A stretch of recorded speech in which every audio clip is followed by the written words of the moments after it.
Okay. Good evening, ladies and gentlemen. I thank you so much for coming tonight. Really appreciate it. Some of you are in the back. Can you please take your seats so we can commence? And one of usual housekeeping, if you don't mind, put your mobile phones down so that speakers are not, so that members focus on what the speakers have to say here tonight. So thank you so much once again for your support, for your presence, for your contribution. I welcome you, each and every one of you, for coming here. Let me first acknowledge the traditional owners of this land and pay my respects to their elders, past and present, and acknowledge my local government representatives that are here tonight. First of all, His Worship the Mayor, Joe Awada, and the Deputy Mayor, James McDonald, and councillors, Councillor Liz Barlow and Councillor Tariq Ibrahim, and the Bayside City Council, and thank them for the great support and their presence here. It's very, very kind of you, and I appreciate your presence. And I hope you also bid tonight if you have the authority to do so. Thank you so much. I also acknowledge Kate Lee, Executive Officer of FIDA. Some of you may know FIDA. FIDA is an organisation that's been around over 25 years. Union Aid Abroad. FIDA has been helping the Palestinian people for that length of time, but in particular, they work with Palestinian people in Gaza, and their support to the Palestinians in Gaza has been crucial. We all know that Gaza is a small strip of land with over 2 million people in it. I say if you throw a rock, you'll hit somebody. And so imagine when these smart bombs and these various powerful explosives hitting buildings. It not only destroys the building, but kills the entirety of the people inside that building.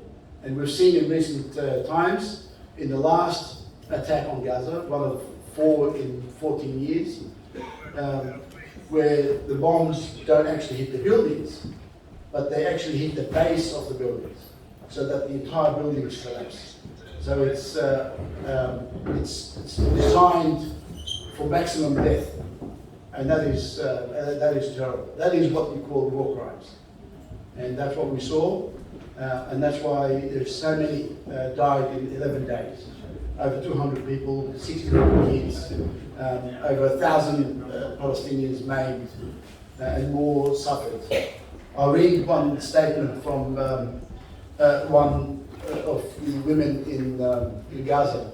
But the death and destruction is unbelievable.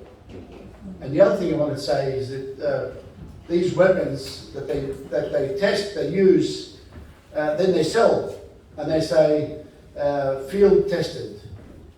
What field tested means that they are used on people, and there's the evidence, and there's the photographic evidence of the death and destruction that caused on innocent civilians. It's targeted on innocent civilians.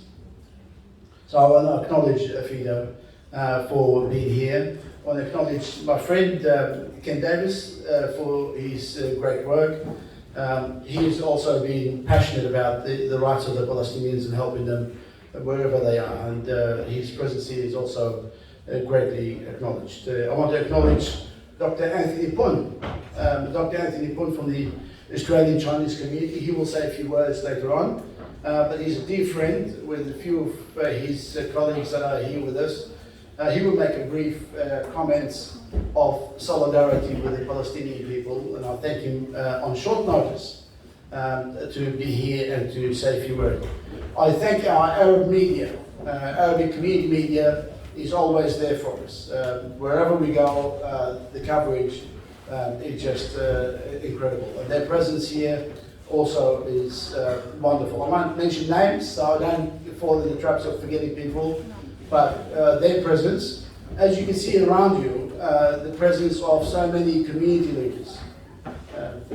Your support in this crucial time sends a strong message that the Palestinian people are not alone. your solidarity with them here, right the other across the world, across the globe, supporting those children, supporting the Palestinian people who have suffered for over 73 years, sends powerful messages. And so your presence here again, as I say, is wonderful, and I really appreciate it. I want to thank our Pakistani members of the community that are here tonight. Yesterday, or a few days ago I should say, we had a wonderful fundraiser with the Australian Pakistani community. And I wasn't surprised. They are passionate and compassionate people. They raised, in one night, $54,000. It was a huge amount of money was raised in one night. And I was greatly appreciated. I want to thank, of course, Shahid Iqbal and Waka Yunus, who was, as you know, was a fast bowler and a captain of the Pakistani cricket team, and they loved the cricket team, and his presence there made the big difference. I'm not saying we're going to raise 54,000 here tonight, but that'll be appreciated. Whatever money we raise here tonight, every cent will go to a feeder, and that money will go to those children and others who are in need. Of course, I want to thank Mustafa Hashezi here. Mustafa always present, always supportive, and tonight he also donated his electronics here, his photography, his filming, all that is from him, and I thank him so much for his support. I want to thank many of you community leaders. Like I said, I don't want to go into names so I don't forget and miss people, but I see you regularly at our events. So your commitment and your dedication to the Palestinian people is well acknowledged, and that is so important. Your presence here, it goes on social media, it's translated in so many ways, not only to our government, but also to our politicians and the government departments and people who make decisions about what they should do about helping the Palestinian people. So your presence, again, as I say, is crucial. So I don't forget, as always, the hard workers we usually forget. I want to thank Luwai Mustafa. The food that's around there, as you can see around us, is organised, cooked and prepared and cooked by Luwai Mustafa, his mum and his wife. I thank them, and I thank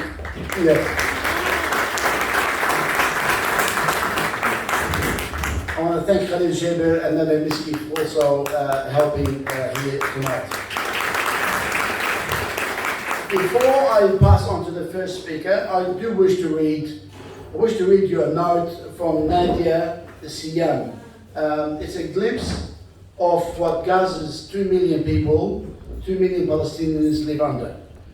This is their collective story, and I'll read her a passage of her article, and then ask our first speaker to come to the microphone. The bombs have stopped for now, and Palestinians in Gaza, my home, are slowly coming up for air. Grateful they made it out alive. Many of us lost loved ones, our homes. I may be young, but I have now survived 4 of Israel's wars on Gaza. My city looks like a scene from a horror film. Rubble all around, families mourning their parents, children and siblings killed. 91,000 Palestinians in Gaza are now homeless, living in UN schools and mosques.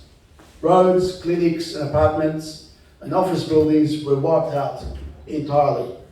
The US-funded bombs ripped apart our entire world. Gaza is literally our entire world because for 15 years, Israel has imposed an illegal blockade, sealing us off from the rest of the world and trapping us inside without access to clean water or enough food, medicine and electricity. Before the latest bombs fell, we were already living in hell. The devastation is so extreme that we haven't had time to think about how the pandemic is ravaging Gaza, or about how Israel just bombed our only COVID testing lab and killed the doctor leading COVID treatment at our largest hospital. This kind of destruction would take years to rebuild, even if we had the resources, but we don't. She concludes, we have witnessed several lifetimes worth of horrors in a few days, so we no longer feel shocked. We simply sit and wait to live or die. No human being, let alone a people, should suffer such devastation and continued humiliation now spanning over 73 years, 7 decades. So it's a miserable life for many of the Palestinians.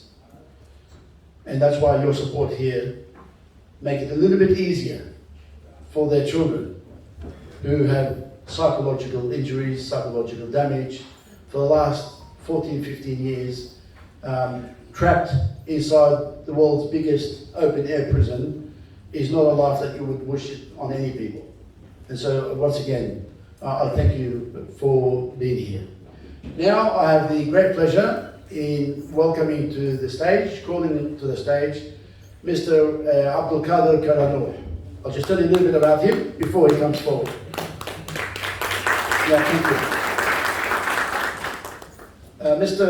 Abdul Qadir Karanur is a prominent leader of Palestinian and Arabic community in Australia and a very active member of the Australian Palestinian community since he migrated to Australia 40 years ago. Mr. Karanur worked with our other immigrants to establish the Palestinian Workers' Union in Australia, which he headed for a significant period. The General Union for Palestinian Workers is one of the oldest active Palestinian organizations in Australia. The General Union was also an important contributor to the official recognition of PLO as the only legitimate representative of the Palestinian people worldwide. He is currently Secretary General of Fatah Movement in Australia. Please join me in welcoming Mr. Abdul Qadir Karanur.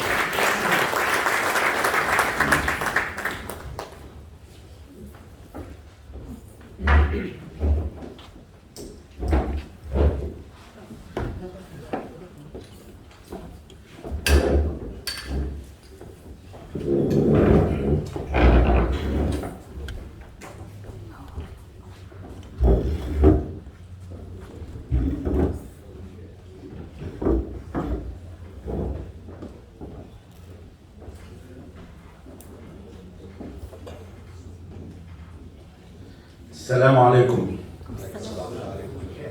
سلام لكم، سلام عليكم، سلام من أرضنا، سلام من شعبنا. سلام من أطفالنا الذين يكبرون وتكبر أحلامهم على واقع القصف والقذائف وصمت العالم.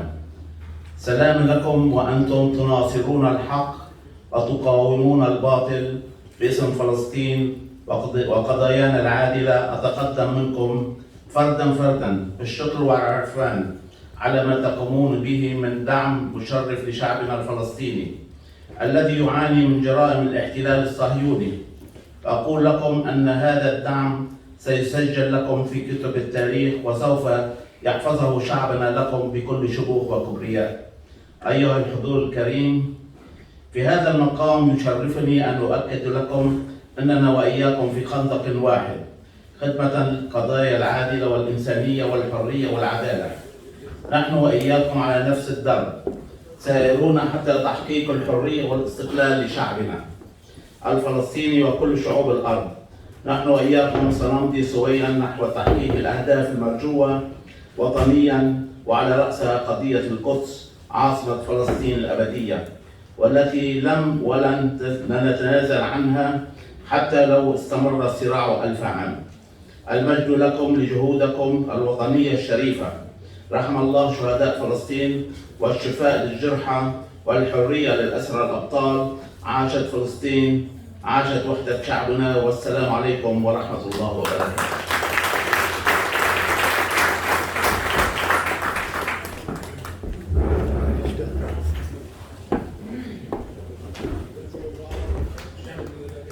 The next speaker, thank you so much, Mr. Abdul. The next speaker is somebody that you also know very well. You've seen him on television, you've heard his voice on radio. He sits right in front of you, Mr. Salah Saqaf. Salah Saqaf really needs no introduction, but I will do so. Salah is a journalist, a broadcaster, cultural artist, and project manager. Salah has worked as a TV reporter with various Arabic TV channels in the Middle East. He was Al Jazeera correspondent until 2011. Salah worked as a broadcaster with SBS Radio. Salah has extensive experience in community engagement and project management, in particular in community education and development. At present, Salah honors me by working with me in my office, but tonight he is our guest speaker. I welcome Mr. Salah Saqaf.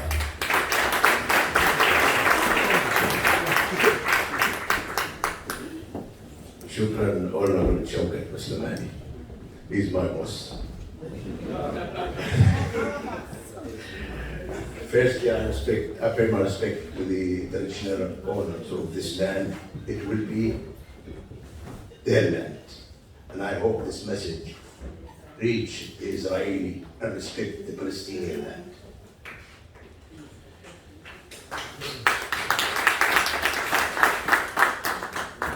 Also, I'd like to thank the Rockdale Council and the city of Rockdale and its sister, Mintage Bale. That's one of the modern city of the cities in South Lebanon, which is, I'm proud of it, because one of these people, I call them a Samitun. They are really stand in front of this barbaric Israeli military couple of years, and always at the time, the south of Lebanon is one of the places where we feel proud of it all the times. Also, I'd like to thank the people of the Labour Party in Queensland just for their courageous decision to confirm they are recognizing Palestine whenever the Labour Party come to the power. It just happened today, the middle of the day, I think, today. Yeah, yes. I would like to thank also Mr. Mustafa Hijazi, because he is one of the people, I call him always the unknown soldier working everywhere. Thanks to all the media and the journalists around the world who are really seeking the truth. They are not have bias, they are knowing exactly what they're doing. Why I'm saying this? Because I'm only going to talk about the coverage of this attack on the Gaza the last couple of weeks. If you look at the coverage of this war, we find many different from the other 4 or 5 attacks on Gaza. We notice many of the media organization and channels, they are trying really to avoid talking about Palestine by putting censorship in the news and the coverage. Some stations and some media, they don't want to say the occupation. If what Israel is doing now in Palestine, it's not occupation, what's the interpretation? What's the meaning of occupation? They don't want us to use apartheid. What's that? If there is no walls, no checkpoints, what do you call this? I find it strange, really. And what amazed me, when 720 journalists here in Australia, they signed a letter asking the media here in Australia to be fair and be accurate in the way they're covering the news. But these journalists, they've been faced by threatening them to not to sign to renew their contract, or maybe when they come at the end of the contract, they will be left the work. I don't blame when I talk about the mainstream media, Channel 9, 7, 10, whatever these people, because you know exactly how they're covering the news. But when you look at the public broadcasting, ABC and SBS, they are the one who are the one orchestrating these things, and they are putting their rules, and they are forbidding many of the journalists to sign that piece of paper, and they're threatening them. Anyone sign that letter, it will be terminated from job. I find it amazing. Even I worked a long time ago with this place, and I'll tell you about a story happened to me, what's happening there. But anyhow, what's happening also in the media, when we see the Israeli bombing the tower where all the media organization in Gaza. Why? Because they know exactly, these people, they're working hard. They're giving the world another view of what's going on.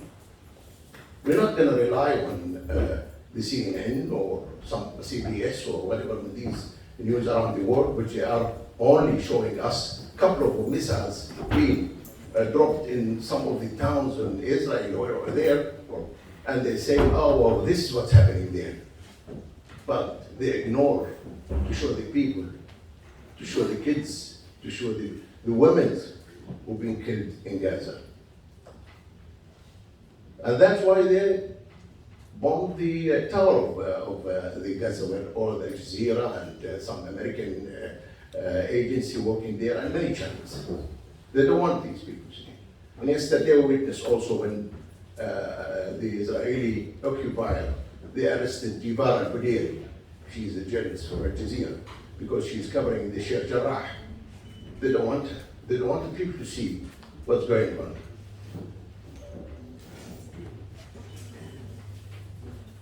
It's not only the Australia who are talking about these things, even the Canadian TV, they put their rules to the journalists there, not to cover many aspects, even not mentioning the word, when you're talking about the fighting between Israel and Hamas, not mentioning the word Hamas. They don't want to put this word. They want to say, oh look, these militant group or whatever, they're going to use it. They don't want to use anything, and they threaten even some of the reporters there. They're going to remove them from the places where they are covering the event. They got transferred somewhere else.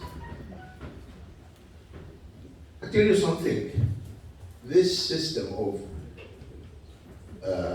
controlling the media, of censorship, it's not something new. It is now maybe more recognizable because of the social media, because of the lots of changes in the media world. Long time we used to rely only on radio or on some stations, especially the official or government stations. But now we have open space, we can see everything. I remember in 2006, I was the correspondent of Al Jazeera, and there was a journalist came from the Age newspaper to interview me about my work at Al Jazeera. And I was honest and open with him. I was talking about it. And I saw the article come in the paper after about a week or so. Then, about maybe 3 weeks, 4 weeks later, I had a call from my boss at the radio at that time. She asked me to come here, and I'll tell you about what's happening, to come to the radio that day because there is a complaint about me. I said, what's this complaint? I said, oh, there is someone who complained about you, that you are working with Al Jazeera and your coverage, and they're accusing you are Muslim Brotherhood and all these stories. I said, fine. Then I found out there is something going in. One of the senator in the federal, in the camera, she's in the Senate committee hearing, and they are complaining about me. She said her name, Senator something. Well, since 2003, Mr. Sakav has been the Australian head of Al Jazeera based in Sydney. I note from the same document that he also engaged occasional working for space radio. I would like you to look at this and get back to us about just what sort of involvement this fellow has with broadcasting on space. I'm very concerned about this quote, which has been attributed to him. She mentioned about the quote taken from my interview with that journalist. That's the quote. I don't think the Australian media is covering all aspects of the conflict in Iraq. That has been the same with the Palestinian issue. Another quote, it's easy to say, I've been saying that, oh look, Iraq has lots of mass destruction weapons for Arab countries, mass destruction, something they are proud of. And when Iraq starts becoming a country which had mass destruction weapons around 5 to 20 years ago, they think, yes, it's our right. It's a source of pride because they want to compete with Israel. They took this quote and they make big things about it. And the senator said to the committee, when talking to the head of the SBS, well, I asked that, do you do some research and tell me what sort of relationship this gentleman with the SBS, and if it's true that he does occasional work with the SBS radio, what sort of occasional work does he do with the SBS radio, or if he no longer does it, what did he do in the past? They want to search my past. Okay. Now, Mr. Brown, he's the head of the radio and TV there, he said to her, I'm concerned about the fairness of two individuals who may or may not work on foreign space. I think there is going to be an allegation placed against somebody who is employed on the space. It needs to be substantial, and I remind you, Senator Fairfax, that you put a question to us on notice where you accused one of our journalists of being a propagandist. I don't think there was any evidence for that. You thought that he was a mass propagandist. We replied to you and said that actually he is a Jewish journalist with a family in Israel, is deeply offended by this. I don't know what resources or what recourse. We have to put the record straight unless this in this forum, where you put points to me about our journalists and give me a chance to respond. Let's carry on in this one. Look, I just show you how they are really monitoring us as journalists and trying to catch you in any word you say, anything you say, they're gonna follow up. Luckily at that time, my boss at the Arabic program was Magda Abu Saab. She's not here tonight, and I appreciate because she stand to me and she support me at that time. Otherwise, there would be there's more investigation about something I said in the paper, which is anyone can say this one at that time. Another incident happened to me, because I need to finish, which was again in 2010. I attended a seminar, attended a function at one of the community center in Granville. And there was a young journalist at that time, her name is Jeanine. She's not here tonight. She's one of the speakers tonight. Jeanine was a student at the university, and she held a function, an event there about checkpoints and how the Palestinian people suffer in these checkpoints. And when I interviewed the people there, some of the people there, they start talking about, some of the students talking about the PDS, which is boycotting Israel. And they talk about Israel and destroying the olive trees and all these things. Too many things anyway. Students, they're talking. And we played the interview in the radio. The interview was about 7:45. By 8:30, I received a phone call saying, oh, you have to come straight to the radio. Yeah, I said, what's going on? And there's complaining about me. The lobbyists, the Israeli lobbyists here, or whatever they are, they complained to the Minister of Communication and Minister of Communication called the head of the radio and TV at that time, Michael Abed. They said, there is a journalist, he upset the people because the group he interviewed, they are biased and he is not balancing his report and all these sort of things. And again, I met with Majda, and Majda understand what I'm doing. I said, Majda, I can't really go and find someone who is not coming there to that event and to ask them about what you think about the people saying. I mean, the other side from maybe Jewish community, whoever.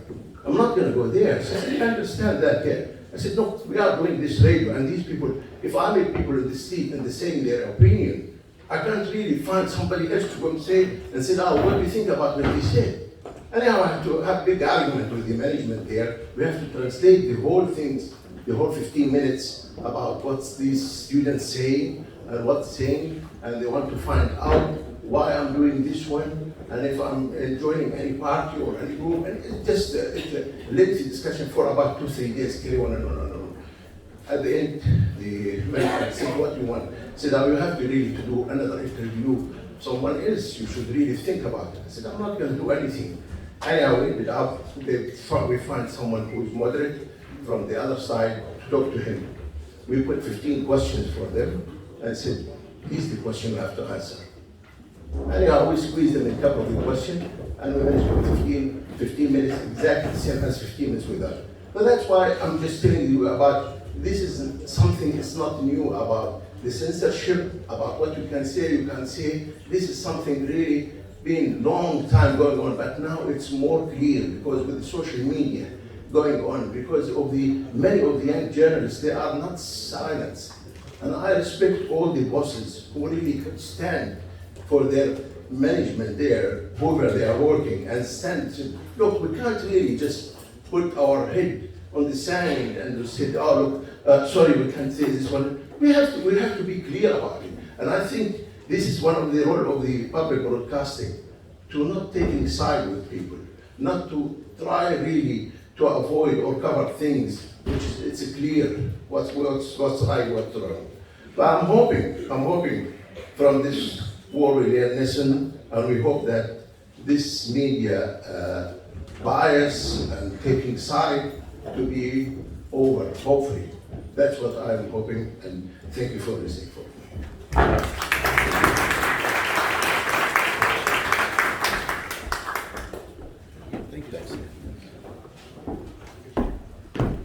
Thank you so much, Salah. Salah has had a long experience in media, and no doubt there's a lot of pressure on journalists these days. They're monitored, and I know some, not only in the ABCs, but you can see in many ways that the SBS as well. And these are the public broadcasters. So we're not talking about the other media that is privately owned media corporations that have already biased interpretations of the world, and particularly when it comes to the Palestinian-Israeli conflict. So it is a hard issue, but that's going to take some time. But I think the presence of social media has made a big difference. The images coming from Gaza on social media of children killed, on innocent people at prayers at Al-Aqsa being hit and punished, and others sending clear pictures of what's going on around the world is so powerful that the mainstream media and other media cannot compete with. And that's why it's so powerful that social media has been able to really expose what's going on around the world. And so I'm going to thank Salah Saqaf and many others who have gone through so much pressure. I know some journalists in the broadcasting, in the public broadcasters who are also suffering because they want to speak out. They want to speak out. They want to practice their job. They want to practice their profession and cover the stories objectively. But unfortunately, the powers that are over these organisations have taken control, and we've seen it happen. And in the event I won't speak any longer, other than to call on Ken Davies. Ken Davies from AFIDA. He'll tell us a little bit about the job of AFIDA and where our money that you will contribute tonight will go. Thank you so much, sir. Ken? Thanks, Honourable Shakir, and pay my respects to Gadigal people, but also the Mayor and the councillors from this city. I'm very happy to be with you again, and I'm very happy for the hospitality of the Jabera Association. But I'm sad that the reason I only come when, you know, there's more tragedy in Palestine or Lebanon or Middle East. That makes me very unhappy about it. Yesterday there was I was coming back on the train from the city, and there'd been a rally from Gadigal to Gaza, you know, organised by Indigenous people in solidarity. And, you know, I was on the train and half my carriage was women and children with Palestinian flags and Aboriginal flags. And of course they all got off at Crockdale. So it was one of the better train journeys I've had lately with people from this community. Look, I don't want to tell you how bad things are in Palestine or Gaza, you know that. My organisation was founded as the Humanitarian Aid Agency, Solidarity Agency of the Australian Council of Trade Unions in 1984. The inspiration for that was the experiences of an Australian nurse who volunteered to help the nurses that survived the massacres in Sabra and Shatila in Beirut in 1982. And so she came back with the idea that Australia needed an agency that would provide practical assistance, but in solidarity with people's struggles for national liberation. And that's where my organisation came from. The first project was bringing the Palestinian nurses from Lebanon to Australia, to Parramatta, to train in community health. And then soon after, we started projects inside Palestine in 1988, and we helped establish the Ma'an Development Centre, which is still quite important. And we've had a lot of projects now, including in Gaza. And Ma'an likes to work in agroecology, farming, agriculture, and the role of women. So in Gaza, mainly we've worked in developing the farming sector. I know that sounds weird. I mean, I've been to Gaza. Kate's been my executive officer. She's been to Gaza. I don't know how many of you have had the privilege of being in Gaza, but it's 9 kilometres by 35 kilometres. You'd think there would be no farms. But in fact, Gaza needs to be a bit self-sufficient in fresh vegetables and poultry and small ruminants. So the farming sector is essential. And the big problems, of course, are water, electricity, how do you get inputs across the border, how do you get stuff across the border to export. But farming is fundamental to Palestinians, either in the occupied West Bank or in Gaza. And so developing the farming sector in Gaza has been what we've been working on for a long while. Just now we've had a 5-year project that's coming to an end with vegetables like cucumbers and so on, and also with the dates, like helping women process dates for consumption. Now all of that has been disrupted by the conflict, well first by COVID, but secondly by the conflict. So even though it's not like the land invasion in 2014, the problem is during May, farmers could not go to their field to harvest and the crops died. So then the problem is, how do you get inputs to start again? But people need fresh food because United Nations Relief and Work, they give dry food mainly, like your grains. But you want you want cucumbers, you want tomatoes, you want capsicum, you want okra. So people need to re-establish farming quickly, but the water is the biggest problem. The water systems have been damaged. The roads are damaged, so how do people get to their farms to start work again? So there's big problems. Now, we're asking the Australian government to make extra aid, but so far their response is not very good, and the current government is not necessarily a great friend of Palestine.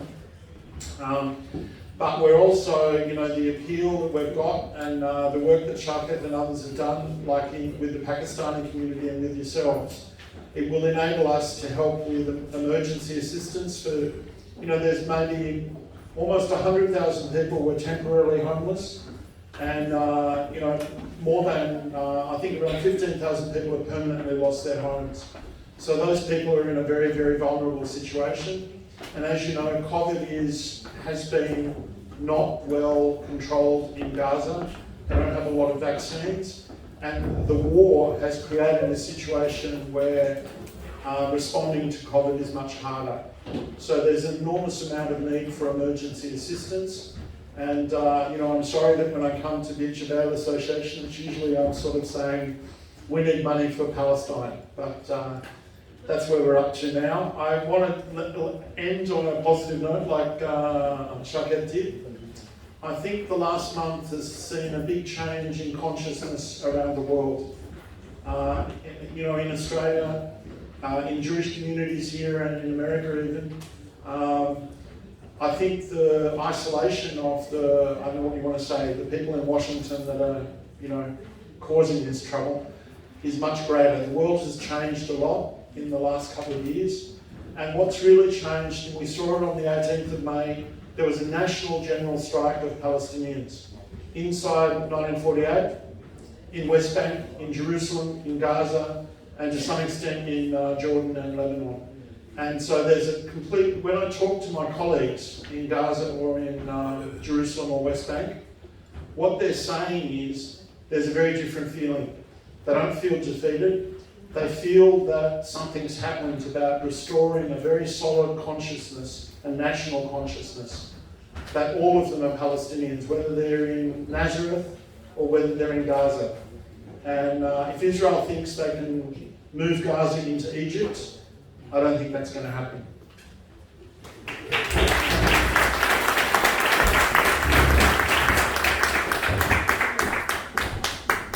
Thank you so much, Kendra. I really appreciate it. Thank you again for the work that you and Afida does.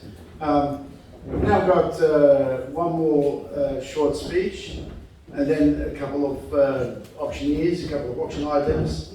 But we'll hear the speech, we'll go to dinner, on condition that you do come back, and please bid for the auction items as deep as you can, as much as you can. Every cent that you contribute is well appreciated.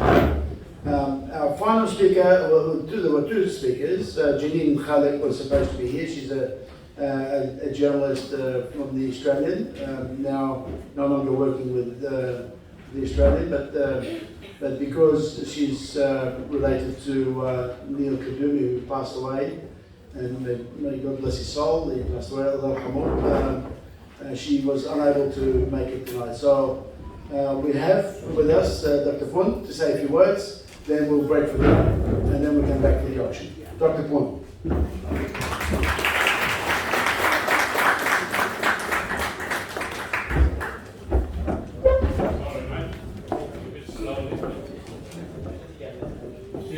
Speak downstairs, can't climb up. I'm not shout anyway. My voice is very loud.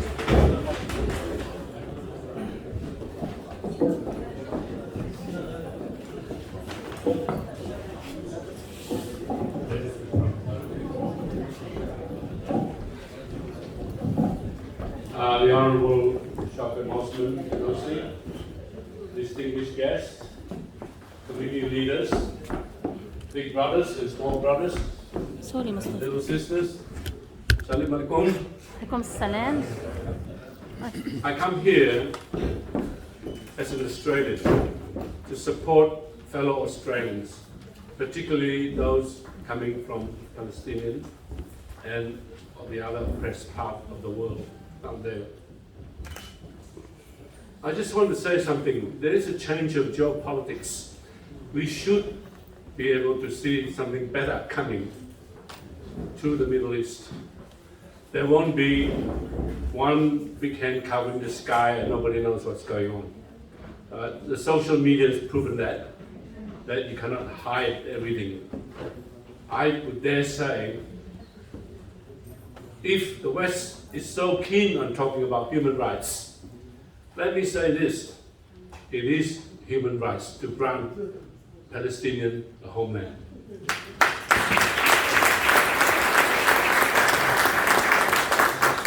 It is human rights to grant the children of Palestine food and shelter and education.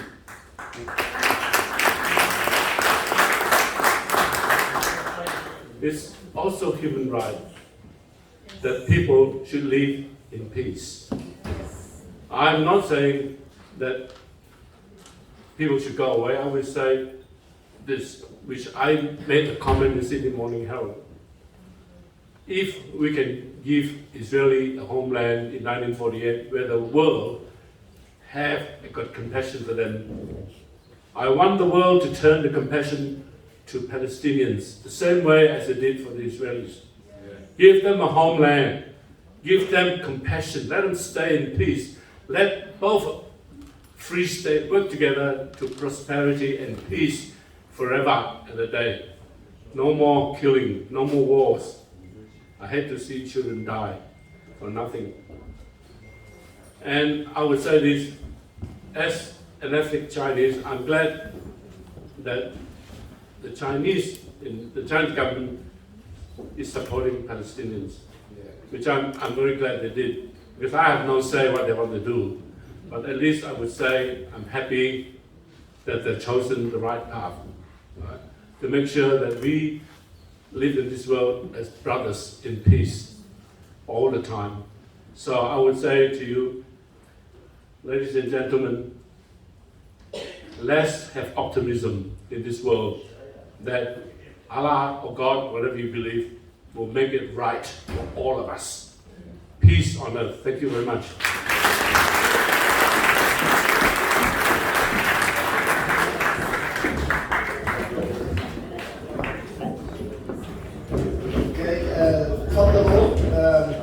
تفضلوا العشاء وبعدها عندنا اوكشن.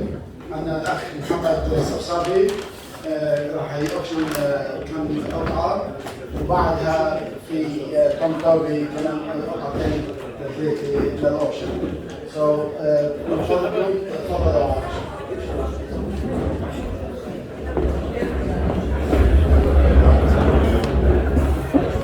Nice meeting you. Nice.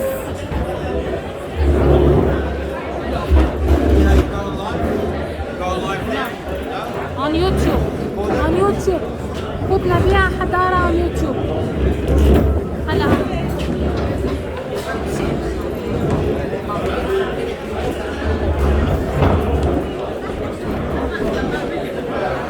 كمان هلا.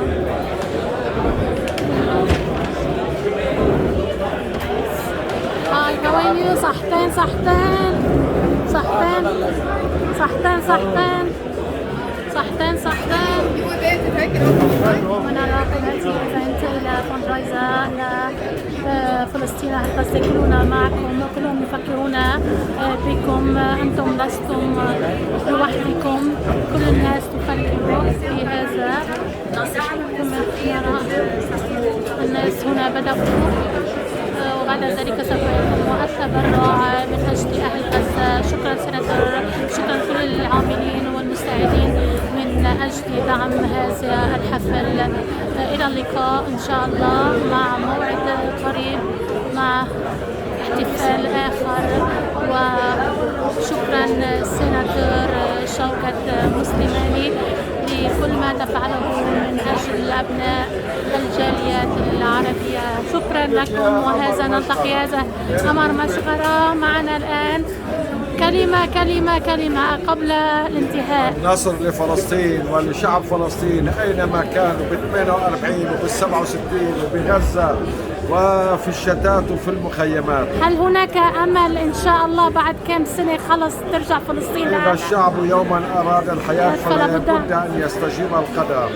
والنصر قادم والنصر قادم. تغيرت المعادلات، الزمن الذي مضى قد مضى، وإسرائيل قرب يومها والصهيونية. إن شاء الله. الشكر الشاعر الأستاذ شوقي المسلماني اللي كنا بنحبك كثير كثير، وكلنا أمل وكلهم يتمنون ويساعدون. أحلى دكتور، أحلى الناس. نتمنى لكم الخير والطمأنينة، والناس كلهم سعداء الآن. وإن شاء الله سوف يتم التبرع بدل قليل من أجل أهل غزة. كنا في الحفل الذي نظمه السناتور شوكت مسلماني. ألف شكر لجميع. صحتين أوكي. شو بتقول كلمة؟ What do you say؟ نحن مع كل. تفضل يا حبيبتي، عم باكل هلا بليز حبيبتي.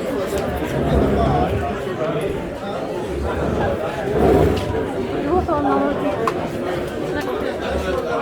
هنا الناس تتوفر بين الطعام، وطبعا ان شاء الله قريبا. اهلا وسهلا بالجميع وشكرا سيناتور شوكت مسلماني، والى اللقاء في حفل اخر من اجل نصرة العرب والدفاع عن الناس. شكرا.